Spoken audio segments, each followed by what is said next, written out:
ইন্নাল ইনসানা লাফি খাসর, মানুষ ক্ষতির মাঝে আছে। এই যে আমাদের জীবন ফাইনাল হলো, কয়দিন বাঁচবো, কি খাবো, রিজিক নির্ধারণ হলো, তারপরে বাকি দুইটাও হলো। হওয়ার পরে এবার আল্লাহ ফেরেশতাকে বলো, ফেরেশতা বেরিয়ে যাও। মায়ের পেট থেকে এবার ফেরেশতা বের হয়ে গেল। এবার রূহের জগৎ থেকে আল্লাহ তাআলা রূহ পাঠালেন। এবার আপনি নড়াচড়া দিলেন, মাঠের পায়ে সন্তান পেটে নড়ছে। এখন আপনাদের কাছে আমার প্রশ্ন, দুনিয়া আসছেন আগে না হায়াত ফাইনাল হয়েছে আগে?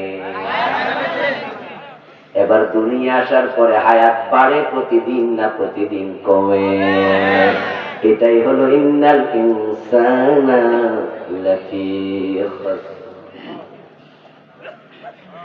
বাংলা জানি কি গান লাগছে জানি না, শুনলাম নাকি লালন সঙ্গীত টঙ্গীত টাইপের হবে। সবাই বলে হায়াত বাড়ে, আমি বলি কমে। আসলেও কমে, প্রতিদিন কমছে, কমতে কমতে শেষ হয়ে যাবে। পানির মতো, বরফের মতো বরফ খন্ড যদি রেখে দেন টেবিলের উপরে, প্রতি মুহূর্তে কমতে থাকবে, কমতে কমতে কমতে কমতে এক পর্যায়ে দেখবেন যে এক টুকরো বরফ নাই, সবটা শেষ। জীবন কমতে কমতে কমতে কমতে একদিন আসবে আবুল কালাম আজাদ নামে পৃথিবীতে আর কেউ নাই। هل أتى على الإنسان حين من الدهر لم يكن شيئا مذكورا। কিছুই ছিল না, কিছুই থাকবে না, এই পৃথিবী বড় নিষ্ঠুর, তোমাকে মনেও রাখবে না।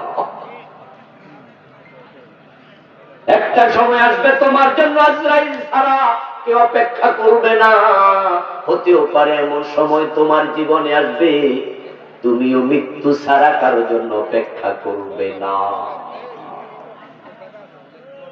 বয়স যদি 150 বছর কেউ পায়, 150 বছর বয়স হলে জিজ্ঞাসা করবেন যে আপনি কাকে খুঁজবেন, কাকে খোঁজেন? ওই 130, 40, 50 বছর হায়াত যারা পায়, এমন লম্বা হায়াত ওরা লোকের কানে কানে প্রশ্ন করবেন আপনি কাকে খোঁজেন? উত্তরে বলবে আজরাইলকে খুঁজি।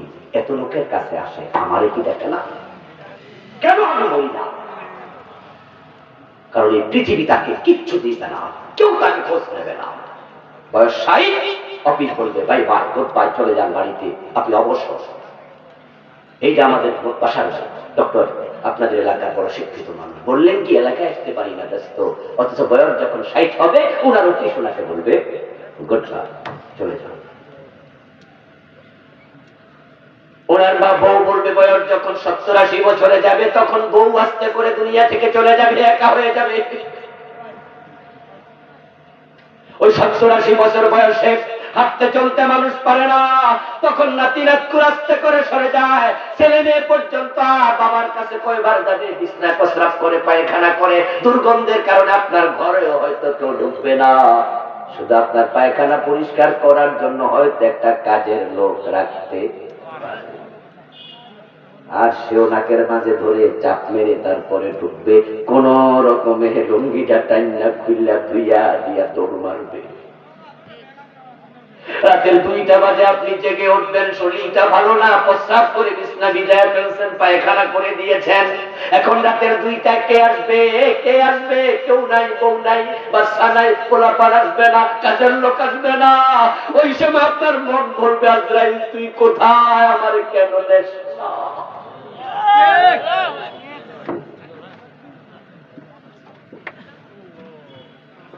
আমি এমন লোক পেয়েছি যারা আমার কাছে দোয়া করে, হুজুর একটু দোয়া করেন যেন মরে যায়, বাঁচতে আর মন চায় না। সময় নির্ধারণ করা, ইন্নাল ইনসানা লাফি খাসর, চলে যাচ্ছে সময়। এবার বলুন তো আল্লাহর দেয়া সময়টা কাজে লাগানো দরকার আছে না নাই? খুব দরকার, খুব দরকার, খুব দরকার। এখন সময় কারা কাজে লাগালো, জীবন কারা কাজে লাগালো? যে মানুষেরা 4টা আমল করবে, 1 নাম্বার ইল্লাল্লাযীনা আমানু, তারাই ক্ষতি থেকে, জাহান্নাম থেকে বেঁচে যাবে। এবার বলুন তো আমরা যে মরে যাব, এই যাওয়াটা শেষ নাকি নতুন করে শুরু? ফারীকুন ফিল জান্নাতি ওয়া ফারীকুন ফিস সাঈর। মানুষেরা দুই রাস্তার দিকে দৌড়াচ্ছে, দুই পথে উঠে গেছে। এই যাওয়াটা নতুন দুটি পথ, নতুন দুটি ডেস্টিনেশন, নতুন দুটি গন্তব্য। এই মানুষগুলো 800 কোটি পৃথিবীতে, প্রায় 800 কোটি মানুষ যাচ্ছে, সবাই দুদিকে, কেউ জান্নাতের দিকে, কেউ জাহান্নামের দিকে। আপনাদের কাছে আমি বলবো, আপনারা একটু জবাব দিয়ে, যারা জাহান্নামের দিকে যাচ্ছে তারা কি সফল না ব্যর্থ, লাভবান না ক্ষতিগ্রস্ত? পৃথিবীর সব মানুষ জাহান্নামের দিকে যাচ্ছে, সব মানুষ। তবে যাদের 4টা গুণ আছে তারা ব্যতীত। ইল্লাল্লাযীনা আমানু, জাহান্নামে অনেক জায়গায় আযাবাহা কানা তারা, ওখানে গেলে 1 সেকেন্ড থাকার মতো অবস্থা নাই। বড় জঘন্য জায়গা, বড় জঘন্য জায়গা। মা সালাকাকুম ফি সাকার, জাহান্নামের ফেরেশতারা মানুষ জাহান্নামে গেলে আশ্চর্য হবে, জিজ্ঞাসা করবে, এ মিয়া তুমি এখানে কেন আসছো? এখানে আসার জায়গা না, এটা তো আসার জায়গা না, এখানে কেন আসছো? এখানে কেন আসছো? তোমাদের কাছে কি রাসূল যায় নাই, নবী যায় নাই, তোমাকে জাহান্নামের ভয় দেখায় নাই? আপনাকে সেদিন ফেরেশতা বলবে, এখানে কেন আসছো? এটা আসার জায়গা না, এখানে থাকা যায় না। 1 সেকেন্ড ফাত্তাকুল্লাহ, ফাত্তাকুল্লাহ ওয়াকুদুহান নাস ওয়াল হিজারা, আগুন থেকে বাঁচো, জাহান্নাম থেকে বাঁচো। তবে কিছু মানুষ এরপর জাহান্নামের দিকে দৌড়াবে। আজকে ফজরের নামাজ পড়েনি, জোহর পড়েনি, আসর পড়েনি, মাগরিব পড়েনি, এশা পড়েনি, এমন বেনামাজি, সে কি জান্নাতের দিকে দৌড়াচ্ছে? ডেফিনেটলি জাহান্নাম।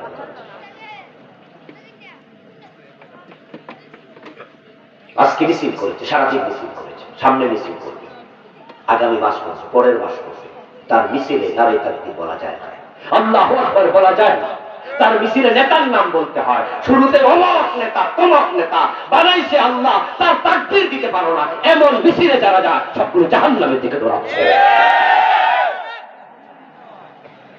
আমাদের বানিয়েছেন কে? আল্লাহ। আমরা কার নাম নেব? আল্লাহ। কার বরত্ব ঘোষণা করব? তোমার রবের বরত্ব ঘোষণা। হতভাগা, এমন মিছিলে গেলা, এমন দলে যোগ দিলা যেখানে নারী তাকবীর আল্লাহু আকবার বলে মিছিল শুরু করা যায়। তোমার নেতার পূজা করো, অমুকের সৈনিক এক। কেন তুমি রাসূল সাল্লাল্লাহু সৈনিক হতে চাও? কেন? ধ্বংসের দিকে যাচ্ছ, ধ্বংসের দিকে, জাহান্নামের দিকে যাচ্ছ। ওই মিছিলে মারা গেলে, ওই দলে থাকতে মারা গেলে, তোমারে যখন কবরে দেয়া হবে তখন তো পাবলিক বলবে বিসমিল্লাহি ওয়া আলা মিল্লাতি রাসূলিল্লাহ, রাসূলের দলে দিলাম। আসলে কি তুমি রাসূলের দলে ছিলা? কথা বলেন না, রাসূলের দলে ছিল? রাসূলের দলে তো তুমি ছিলা না। লোকেরা তো মিথ্যা কথা বলছে তোমার ব্যাপারে, লোকেরা না বুঝে বলছে, লোকেরা হয়তো কি আশায় বলছে যে রাসূলের দলে দিলাম। এই লোকটা 40-50 বছর মিছিল করেছে, মিটিং করেছে, আল্লাহর নবীর কোরআন রেখে যাওয়া কোরআন, রাসূলের হাদিস কায়েমের জন্য দেশে একটা দিন কথা বলেনি, উল্টা আরো বলেছে ইসলামের সাথে রাজনীতির কোনো সম্পর্ক নেই।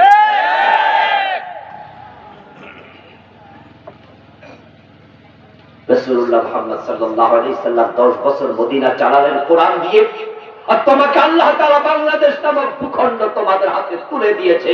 53-54 বছর তোমরা মুসলমানরা চালিয়েছো। এমনও তো হতে পারত স্বাধীনতার পর যখন ইন্ডিয়ার সহযোগিতা নিয়ে বাংলাদেশ স্বাধীন হয়েছিল, যদি তখন ইন্দিরা গান্ধী তার সৈন্য তুলে না নিতেন, বুঝেন, ইন্দিরা গান্ধীজি তখন সৈন্য পাকিস্তান ইন্ডিয়ার সৈন্য তুলে না নিতেন, আপনারা জানেন যে পাকিস্তানের যে সেনাপ্রধান ছিল জেনারেল নিয়াজি, যখন তারা এই দেশে ধরা খেয়ে গেল, আত্মসমর্পণ করলো, তখন সেখানে আত্মসমর্পণের যে মিটিংটা হয়েছিল সেখানে কি আমাদের জেনারেল ওসমানী উপস্থিত ছিল? কে ছিল? জেনারেল অরোরা। জেনারেল অরোরা কি বাংলাদেশের সৈন্য না ইন্ডিয়া? যদি সেদিন বলতো যে ইন্ডিয়ার অংশ বাংলাদেশ, সে 71 দিয়ে তারা লিখিত ঘোষণা দিয়ে দিত যে আমাদের দেশে যেই কটা অঙ্গরাজ্য আছে, নতুন আরেকটা অঙ্গরাজ্য হয়েছে, সেটার নাম বাংলাদেশ, বাংলাদেশ ইন্ডিয়ার অংশ, তাহলে পাকিস্তান থেকে ইন্ডিয়া এসে তোমাদেরকে স্বাধীন করে দিয়েছে। ইন্ডিয়া যদি গ্রাস করত তোমাদেরকে স্বাধীন করত কে? কোথায় যেতে? আল্লাহর বড় দয়া, আল্লাহর বড় দয়া। ইন্ডিয়াকে আল্লাহ তাআলা সেটা করতে দেন নাই, বরং জেনারেল অনুরার কাছে যদিও জেনারেল নিয়ে যে আত্মসমর্পণ করেছে, আলহামদুলিল্লাহ ভূখণ্ড বাংলাদেশ আলাদা হয়েছে, ইন্ডিয়ার অংশ হয় নাই। আল্লাহ মুসলমান প্রেসিডেন্ট শেখ মুজিবুর রহমানের হাতে দেশ তুলে দিয়েছে। তারপরে এসেছে জিয়াউর রহমান সহ অন্যরা। ও দোস্ত, 54টা বছর এই বাংলাদেশ মুসলমানরা চালালো, অথচ তারা আল্লাহর দেয়া মুসলমানের দেশ বাংলাদেশ আল্লাহর কোরআন দিয়ে একদিনও চালায় নাই। ইন্নাল ইনসানা লাফি খুসর, মানুষ ক্ষতির মাঝে আছে। তোমরা যে আল্লাহর কোরআন দিয়ে দেশ চালাচ্ছ না, তোমরা ক্ষতির ভিতরে আছো, জাহান্নামের পথে দৌড়াচ্ছ। যারা ঈমানদার, যারা ইল্লাল্লাযীনা আমানু, ঈমান আনবে, তারা আল্লাহর কোরআন ছাড়া কারো আইন মানতে রাজি হয় না। জমিন কার? আল্লাহ। সবাই বলেন না, জমিন কার? জমিন আইন চলবে কার? 53 বছর আল্লাহর আইন চলে না, ব্রিটিশ আইন। তা আপনি ব্রিটিশ আইনের পক্ষের লোক, আপনার কবরে দেবে বিসমিল্লাহি ওয়ালা, একটু হইল দোয়াটা কি আপনার জন্য খাটে? খাটে না, শোভা পায় না। ভুল মেসেজ, ক্ষতির মাঝে আছে, জাহান্নামের পথে আছে। আমাদের ওয়াজ শুনে আপনাদের বিরক্ত লাগতে পারে যে হুজুররা রাজনীতির ওয়াজ কেন করে? আরে রাজনীতির ওয়াজ কেন করব না? কোরআন তো রাজনীতির সবচেয়ে বড় কিতাব।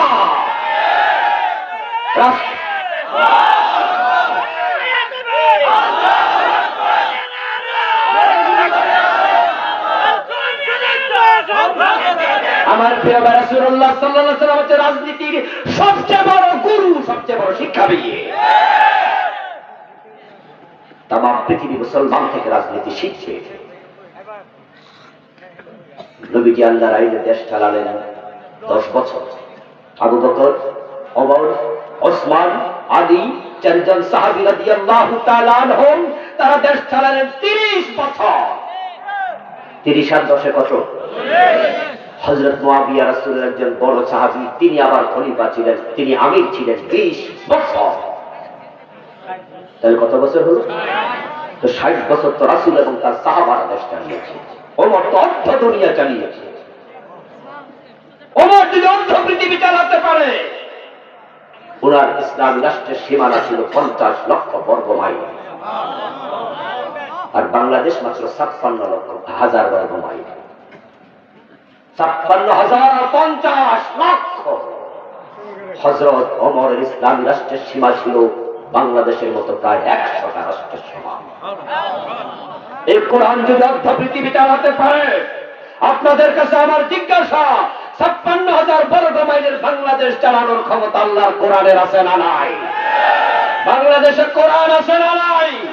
শুধুমাত্র কোরআন অনুসরণ করার লোকের অভাব, তাই কোরআন সংসদে যাইতে পারে না। যারা আপনারা কোরআনের আইনের পক্ষে এখনো আসেন নাই, আপনি ক্ষতির মাঝে আছেন। ইল্লাল্লাযীনা আমানু, প্রথম গুণ, যদি আপনি ক্ষতি থেকে বাঁচতে চান, জাহান্নাম থেকে বাঁচতে চান, জাহান্নামই হলো সবচেয়ে বড় ক্ষতির জায়গা, ঠিক না? এর চেয়ে বড় কোনো ক্ষতি আর ক্ষতি বলতে আল্লাহ মূলত জাহান্নামকে বুঝাইছে, যে মানুষগুলো জাহান্নামের দিকে যাচ্ছে, তবে ঈমানদার জাহান্নামে যাবে না, আমলকারী জাহান্নামে যাবে না, সব হকের সবরের উপদেশ দানকারী জাহান্নামে যাবে না। ক্ষতি মানে জাহান্নাম, সফলতা মানে জান্নাত। এখন ক্ষতি জাহান্নাম, জাহান্নাম থেকে বাঁচতে চান, ঈমান আনেন। ঈমান, এখন ঈমান কেমনে আনবেন? সকলে তো মনে মনে ভাবছেন আমরা তো এটা আনছি। নারী দোস্ত, ভুল। আপনি কালেমা পড়েছেন এটা ঠিক, কিন্তু মুমিন হয়েছেন সেটা নিশ্চিত। কালেমা পড়লে যদি মুমিন হওয়া যেত, আব্দুল্লাহ ইবনে উবাই কি রাসূলুল্লাহর হাতে হাত রেখে কালেমা পড়েন নাই? আপনি কালেমা পড়ছেন মুক্তবের হুজুরের কাছে, আর আব্দুল্লাহ ইবনে উবাই কালেমা পড়েছে বিশ্ব নবীর হাতে, কিন্তু সে মুমিন না মুনাফিক? জান্নাতি না জাহান্নামী? জাহান্নামে উপরে থাকবে না নিচে? কালেমা পড়ছে স্বয়ং বিশ্ব নবীর হাতে। কালেমা পড়লে মুমিন হওয়া যায় না।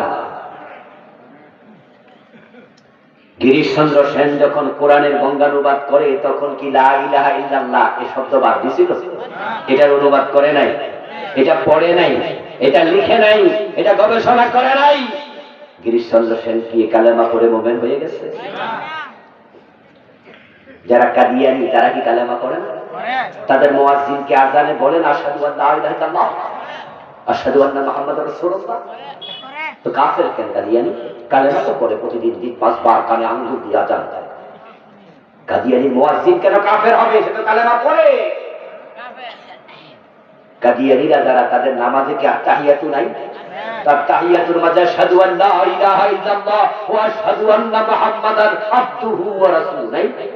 তো কাদিয়ানি কাফের কেন? প্রতিদিন তো আত্তাহিয়াতু পড়ে। আত্তাহিয়াতু ওরা তো পড়ে, কেন কাফের?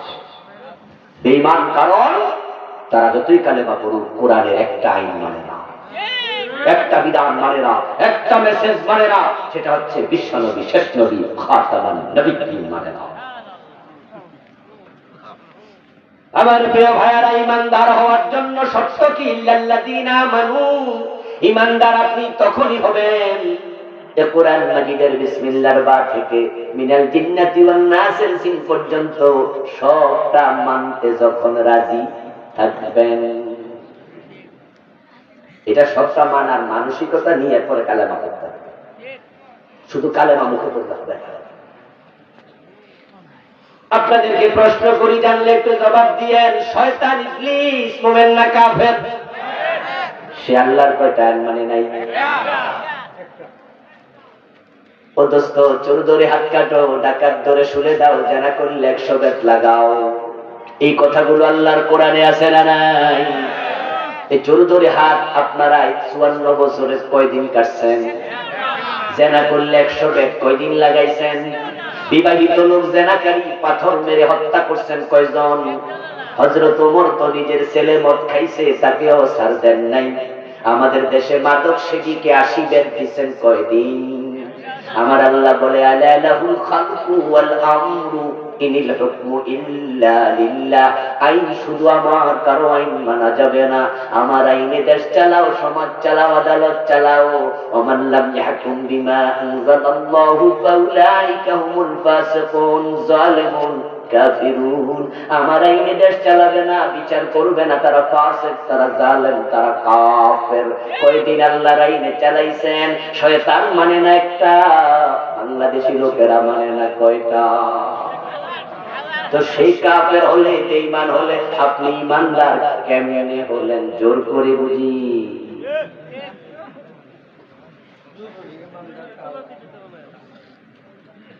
এই জন্য তো আমরা এই সত্য কথাগুলো বলি। আমাদের উপর আপনাদের বেজার ভাব, মজা লাগে না।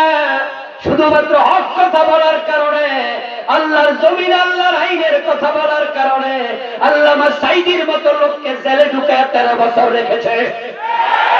শেষ দিকে সুস্থ মানুষটাকে হাসপাতালে নিয়ে অসুস্থতার কথা বলে বিষ প্রয়োগে শহীদ করে দিয়েছে।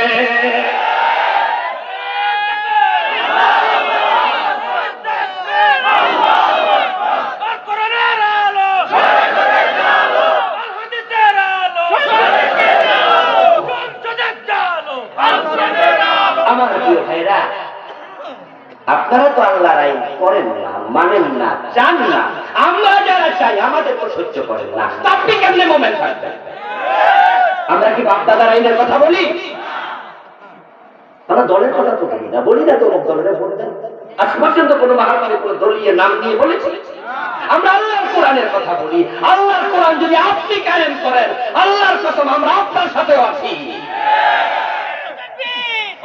কোরআন দরকার, কোরআন দরকার, ঠিক কিনা? অন্তর্বর্তীকালীন সরকার ক্ষমতায় আছে, তারা যদি এখন ডক্টর ইউনূস সাহেব বলে দেয় যে আমরা কোরআন দিয়ে দেশ চালাবো, আমরা ইউনূসের দলে যোগ দেব, ঠিক না? সামনে সিজনে যদি ক্ষমতায় বিএনপি আসে, বিএনপি এসে বলে যে আমরা কোরআন দিয়ে দেশ চালাবো, আমরা দল লাগবে না, আমরা বিএনপির কর্মী হয়ে যাব। জাতীয় পার্টি বললে তাদের কর্মী হয়ে যাব, আওয়ামী লীগ বললে আওয়ামী লীগের কর্মী হয়ে যাব। দল তো না, আমরা কোরআনের কথা। কারণ কোরআন দিয়ে দেশ না চালালে, সমাজ না চালালে আল্লাহ বলে কাফের। আমি কি কাফের হয়ে করতে চাই? তাহলে তো ক্ষতি, তাহলে তো যাবেন না। এই জন্য আমি বলবো, যে যে দল করেন আপনিও আওয়াজ তোলেন যে আমি তোমাদের দলে থাকবো, ঠিক আছে, কোরআন দিয়ে দেশ যদি না চালাও তোমাদের দলে আমি থাকবো না। তাহলে দেখবেন যে দল যারা করছে তারাও কোরআনের পক্ষে আসতে বাধ্য। ইমাম যদি মাগরিবের নামাজের ফরজ 2 রাকাত পরে সালাম ফিরায়, মুসল্লি কি ফিরাবে নাকি লোকমা দেবে? কথা বলে না ভাইয়েরা? আমরা কি সালাম ফিরাবো না লোকমা দেব? আমরা ইমামকে লোকমা দিয়ে বুঝাবো যে আপনি ঠিক করেননি, ভুল করেছেন, আপনি সোজা হন, সংশোধন করেন। ইমাম যদি 2 রাকাতের উপরে ঠিক থাকে যে না আমি লোকমা নিমু না, ইমাম বলে দেবে যে আমার বাবা মসজিদের মুতাওয়াল্লি 3 রাকাত আজীবন করছি, আজকে 2 রাকাত। আমরা বলবো তোমার মতো ইমাম দরকার নাই। আল্লাহর আইনের কথা সবাই মিলে বলা শুরু করে দেন। নেতারা যদি রাজি না হয়, আপনার দল রাজি না হয় আল্লাহর আইনের পক্ষে, আপনি বলেন তোমার মতো নেতা দরকার নাই। এটা না ইমান, এটা না ইমান। মসজিদে গিয়ে আল্লাহকে মানবেন, আদালতে মানবেন না, এটা কি ইমান? আফাতুমিনুনা বিবাদিল কিতাব ওয়া তাকফুরুনা বিবাদ। তোমরা কি কোরআনের কিছু মানবা, কিছু মানবা না? প্রশ্ন করেছেন কে? আল্লাহ। এরপর আল্লাহ বলে ফামাজাজা, যারা অর্ধেক মানবা তারা শোনো, আমার কাছে তোমার কোনো পুরস্কার নাই। কে বলতেছে? আপনারা অর্ধেক মানেন আছে আল্লাহ তাআলা বলছে অর্ধেক যে মানে আপনি মনে মনে করেন ঠিক আছে আমার দল না হয় আল্লাহর আইনের পক্ষে নাই আর কি রাষ্ট্রে, কিন্তু নামাজ তো পড়ে আমাদের নেতারা এবং আমাদের নেত্রী নাকি ঘুম থেকে উঠে যায় নামাজ খুঁজতে। কি বলছে না? বলছে না? নেত্রী বলছে যে আমি ঘুম থেকে উঠে যাই নামাজ খুঁজি, এবং উনি নাকি তাহাজ্জুদ করে, এবং এটা দেখছে কারা? স্বামী মুসলমান। আমি জানি না যে ভোরবেলায় উনিরা রুমে উনি কি করে, কি তাহাজ্জুদ কি দিনে পড়ে না রাতে পড়ে? তো রাতে পড়লে কি নরমাল রাতে না গভীর রাতে? তো স্বামী মুসলমান দেখলো কেন? ও বেটা ওই রুমে কি ঝামেলা লাগতেছে না একটু? ঝামেলা, অনেক ঝামেলা। আচ্ছা যাই হোক, হয়তো শুনছে আর কি, কারণ ওরা ভাই বলছিলেন তো, হয়তো বোন ভাইয়ের কাছে বলছে, আমরা অন্যভাবে নিলাম না, আমরা ইজিলি নিলাম। আচ্ছা এবার হলো যিনি খবর দিছে উনি নাকি প্রতি রাতে 80 রাকাত তাহাজ্জুদ পড়ছে। বুঝছেন না? প্রতি রাতে 70-80 রাকাত আমরাও পড়ি। আচ্ছা 80 রাকাত পড়ার টাইমে এক রাতে আসেন।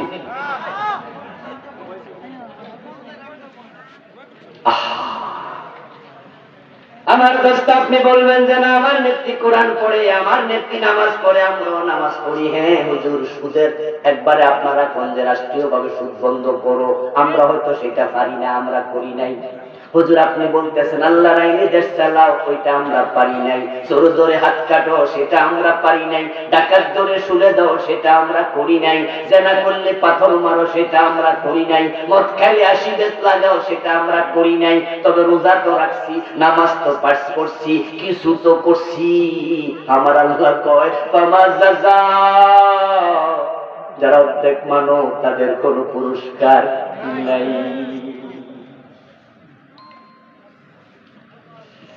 আল্লাহরে কি আপনি এত সোজা সপ্তাহ পাইছেন যে অর্ধেক দিয়ে জান্নাত পেয়ে যাবেন? আল্লাহ সব আগে করে রাখছে। আচ্ছা ফজরের নামাজের ফরজ কয় রাকাত? সবাই বলতে বলছো, কথা বলেন কয় রাকাত? 1 রাকাত পড়ছেন সূরা ইয়াসিন দিয়া 20 মিনিট লাগাইয়া, তারপরে সালাম ফিরিয়া গেছেন না, সওয়াব পাইছেন অর্ধেক, ঠিক না? কেন অর্ধেক পড়ছেন না? বাদ বাদ বাদ পড়লে 2 রাকাত, না পড়লে বাদ, অর্ধেক আল্লাহ নিয়ে না। রোজা রাখছেন 17 মাসের দুপুর বেলা পিপাসা লাগছে, খুব ক্ষুধাও লাগছে, গরিব দিকে তাকায় দেখছেন যে দুপুর 3টা বাজে, হিসাব করে দেখছেন সকাল থেকে মোটামুটি 9 ঘন্টা 10 ঘন্টা রোজা রাখছি, আর বাকি আছে 6 ঘন্টা। ইফতার করে লাই সওয়াব হচ্ছে 60%, ঠিক না নাকি? বাদ এই 9 ঘন্টা যা রাখছিলেন ফামা জাযা, জিরো হয়ে অর্ধেক আল্লাহ। মাহফিলের সভাপতি আমাদের মুরব্বী হুজুর, হুজুর জীবনের শেষ দিকে আছে, বুড়া মানুষ, জানি না আগামী বছর হুজুর কামড়ে চেয়ারে পাবো কিনা, আল্লাহ নেখায়াত দান করুন, বলেন আমিন। হুজুর আজকে ঘোষণা যদি করে যে আজকে মাহফিল থেকে যাওয়ার পথে আমি বুড়া মানুষ সবাইকে হাদিয়া দিব, জমি বিক্রি করছি 10 লাখ টাকা পাইছি, 1000 করে টাকা চাইতে নিয়ে যায় হাদিয়া হিসাবে। হাদিয়া দেওয়া সুন্নাহ, হাদিয়া নেওয়া সুন্নাহ। আমরা লাইন ধরে খারামু এবং আমিও বলবো হুজুর আমারও দেন, হাদিয়া তো নেয়াই যেতে পারে। হুজুর কইলো মানুষ বেশি, তাই আমি 1000 টাকার নোট মাঝখানে সিরা অর্ধেক করে দিতেছি, নেন। কেডা কেডা নিবেন? নিবেন কেন? 2 পাশে দেখবেন যে 1000 টাকা লেখা আছে, ইংরেজিতে এক পাশে আছে, বাংলা আরেক পাশে আছে, কিন্তু সিরার পরে এটা দাম কত? এই মুসলমান বলেন না কেন কত? অর্ধেক টাকা চলে না, অর্ধেক নামাজ চলে না, অর্ধেক রোজা চলে না, আল্লাহর কাছে অর্ধেক ইসলাম চলে না। ও তো হলো কি সিলবে আল্লাহ তো পুরা ঢোক, আর আপনার অর্ধেক ঢুকে বলেছে। আবার আপনি মনে মনে কইতাছেন বেহেশত আল্লাহ আমার না দিয়া কারা দেয়। এত সোজা, এত সোজা।